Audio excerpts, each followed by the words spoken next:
In this video, guys, let's have a broad look at some of the sectors and companies that will really benefit from a pandemic type environment.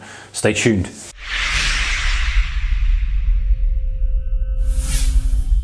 Hey guys, warm welcome to you. So a couple of videos I've done relating to this summer. We hit the screens and we looked at individual stocks, especially the work from home category, which we'll get to in a moment, and some other stocks that I've gone through. But I want to kind of in this video just keep it broad. Rather than directing to individual stocks, have a sector in mind, because I'm kind of think of this in two ways. Current, obviously, at the time of filming this, coronavirus outbreak is huge, the epidemic is huge.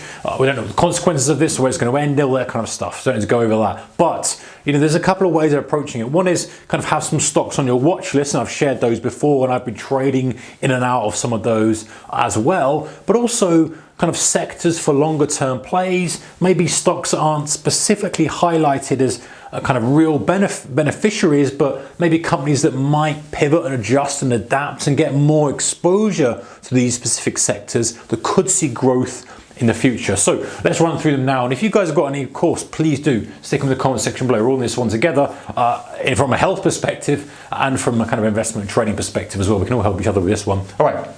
First thing, food delivery or any delivery. You know, people don't want to go out, people aren't allowed out. And in the UK specifically, we're under kind of a mild lockdown. We're allowed out for specific reasons, but kind of general ambling around the streets isn't really allowed. And so same for a lot of countries, and a lot of countries are not so restrictive. But even forgetting that, you know, food delivery services, where I am, we've got Uber Eats, we've got Deliveroo, we've got Just Eat. In other countries, I know they've got various different suppliers and providers who do this kind of thing. They may well benefit, because not only do people start to use them during the lockdown period, but they also may well continue to use them once they've tried the restaurants. Because of course, you know, if you're doing any kind of marketing for your restaurant, you want people to try your restaurant. That's why we have the vouchers, and that's why we have Groupons and all this kind of stuff. They want to get through the door, taste the food and go, oh, yum, that's delicious, great. Same with vouchers for Uber Eats, Deliveroo, etc. They want us to try it. So we're kind of, a lot more people are going to be trying this stuff. So even if you say, well, the pandemic's going to end at some point, and agreed it will, maybe there won't be such a boom in deliveries, people better go out.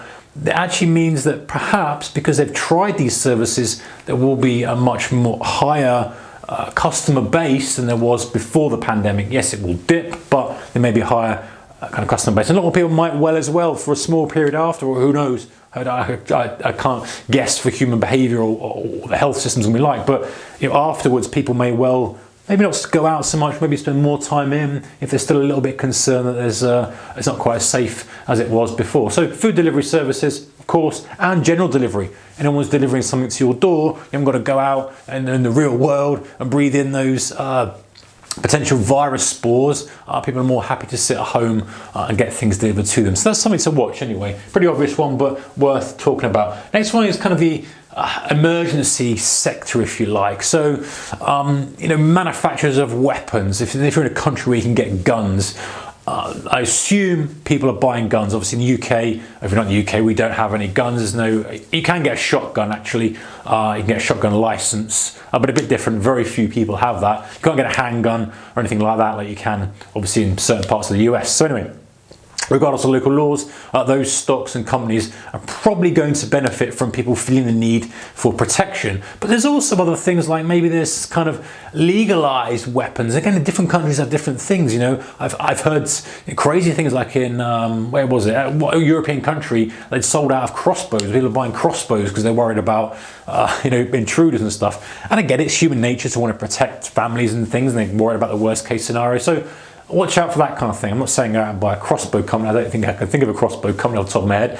but you get the idea. And then we've got things like, you know, survival things and the rationing food and all these companies that are going into this mode of, you know, this is like the real end of the thing where, okay, we're going to have riots, we're going to have this in the street, and everyone's kind of fending for themselves. A lot of people are in that scenario now and thinking in that way. Even people who aren't necessarily thinking in that way might, you know, think maybe it's prudent to have some things in just in case for next time. If anything happens, I feel a bit unprepared. Didn't really have any, you know, any kind of rationing packs or stuff like this. And who knows? People are acting different ways, don't they? So that's something to maybe consider. Then we've got the home working. We've talked about this lots, guys. I've done a dedicated video exclusively to this. They've been very good trading vehicles as well, but any company that is going to benefit from home working. The big ones are obviously things like Zoom, Slack.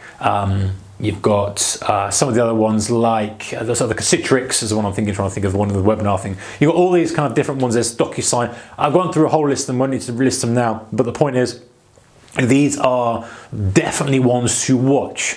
Now, of course, some of these have rallied quite a lot, as I'm doing this Zoom in particular. Will that continue? Who knows? Will people continue to use it? Maybe. Is it going to be a shift in the way business is done? Maybe. But anyway, no predictions, just definitely stuff to be watching. And then, of course, anything else which allows kind of one-to-many communication or hardware, perhaps people working from home. I'd be interested to see how many people kind of picked up iPads and laptops as well. Protective equipment goes without saying, people want to protect themselves. So any face mask providers, we've seen the companies 3M, etc., providing masks to the governments. Any mask providers to government industries, to individuals as well. Of course, people are going to want to buy masks, whether they're the full things or just a kind of surgical mask. Plastic, rubber and chemicals. This has been very out of favour. Everything's been going against plastic and against chemicals and all this kind of stuff. Maybe not so much rubber, but you get the idea. I mean, they have a little bit with tyres and what have you. But anyway, now these have maybe come back a little bit because plastic is considered more sanitary, cleaner. I think in this environment, people are more inclined to pick up a plastic wrapped packet of apples than perhaps pick them individually and put them in a paper bag, just because they perceive that plastic is more sanitary. So maybe we're going to see that kind of coming back into favour a bit. Hopefully not at the detriment of some of the good stuff the countries have been doing to eliminate their plastic usage. All right, so cleaning companies, a pretty obvious one, guys, but I think we'll find that there will be a lot of this sprouting up, not necessarily bigger companies, but maybe other companies will start to pivot into maybe operating the service you maybe provide. Maybe, this is pure speculation, you might find certain companies that perhaps providing some service already pivot a bit into kind of deep cleaning, disinfecting, this kind of stuff, because there's demand out there for it. If you're in an office environment now, you run an office, if you've got a small team, it's like 10, 15 people in there, you might be like, listen, we're going back to work soon. I don't mind paying £1,000 or whatever it is to have a full disinfectant clean and know that it's completely clean, there's no hazards in there, and that's just kind of, you run a small business. Big companies may well be doing that. Of course, they've got contracts already with other cleaning companies, but something to look out for. The thing is medical test equipment, I think that goes without saying. Anything that's testing and giving kind of signs that you have the coronavirus or you have an antibody for it, or even anything else, because once this has passed, I think the governments and the people will demand that we are better equipped to test against different things. So maybe we can't predict obviously what's going to come next or what virus might outbreak or might not, but maybe these medical test equipment providers might almost be on a retainer, not quite the right word, but they might almost be on notice to say, hey, listen, if we have something again, how quickly, for a certain amount of money, of course, can we ramp up the testing and produce the kits so that this time we're like, right, because we all know that we're a bit slow for this. It's a little bit slow going down the line. Whereas and understandably, we've never had this kind of thing before. There's no blame out there. It's just the way it is. But perhaps if we have companies that are ready to ramp up the ability to produce the test, develop the tests, and have a system in that, they may well do well from this kind of almost being constantly prepared for this, as well as obviously the tests that are going to be useful now in this current environment.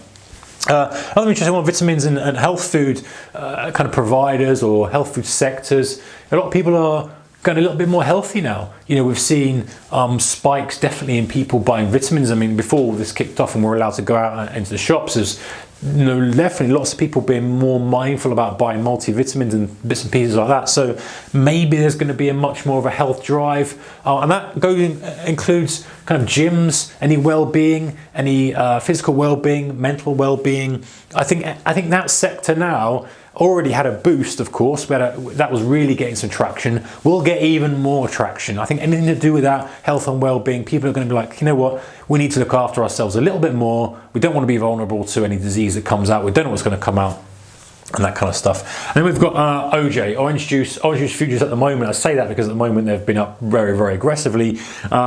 You know, this may be short-lived, of course, so look at the date before you kind of start looking at things like this. But the point is, there's always these things out the box which may well, you know, could be impacted, and that actually is a bit of a double whammy because of the concern about the harvest and the pickers and all this kind of stuff, and people in their production lines, as well as a lot more people consuming orange juice for the vitamin C. So there's a bit of double whammy there, and I get this is probably a little bit more time sensitive than some of the others, but it's a reminder for us to think outside the box a little bit. You know, orange juice futures may well be here now, but maybe it's something else in the future. Kind of think a few steps ahead. And the last thing, guys, is that new innovative products for mass consumer use. Now, I don't have a crystal ball here, but I think that what will come out of this is potentially, you know, mass consumer use products that we use every day to minimize virus spread.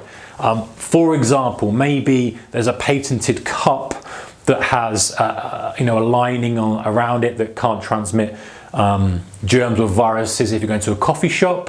You know, listen, I'm just literally just thinking off the top of my head here, guys, whether it's possible or not, but you get the idea. Something that is innovative, something that helps combat the spread of germs and viruses, and is hygienic, and something that could kind of be an everyday use for everyday consumers. That coffee was just an example. Could be anywhere. Maybe a handrail coating for public transport. Maybe again it's a special coating. Maybe it's you know, some kind of product, some kind of different ventilation system for airliners. You get the point. The idea is that this is going to be a big thing. Companies are going to want to be more prepared and more able to say to their customers, hey, if you fly with us, we have so-and-so filtration system which eliminates so-and-so percentage of viruses, or keeps them within, eliminates them from within one seat row of someone coughing. I don't know, you get the idea. The point is, I think that is going to be big after this. So keeping an eye out for these little things, not only small companies as well, that start innovating and coming up into the media. So if you're ahead of the game and you're kind of searching for this, when we come out of this, all this chop and volatility, you're ahead of it and you're searching for it, you might have a little bit of a head start than everybody else. All right, guys, those are some things. Let me know your thoughts in the comment section below. Group effort here. Help me out. What have you got? What sectors are you keeping an eye on? What things do you think are going to do well during the pandemic and actually afterwards? You know, some of the things that we've covered may well come into fruition afterwards, after the dust has settled, but the consumer trends start to change a little bit, deviate a little bit, start to demand a little bit more. Take care. Bye-bye.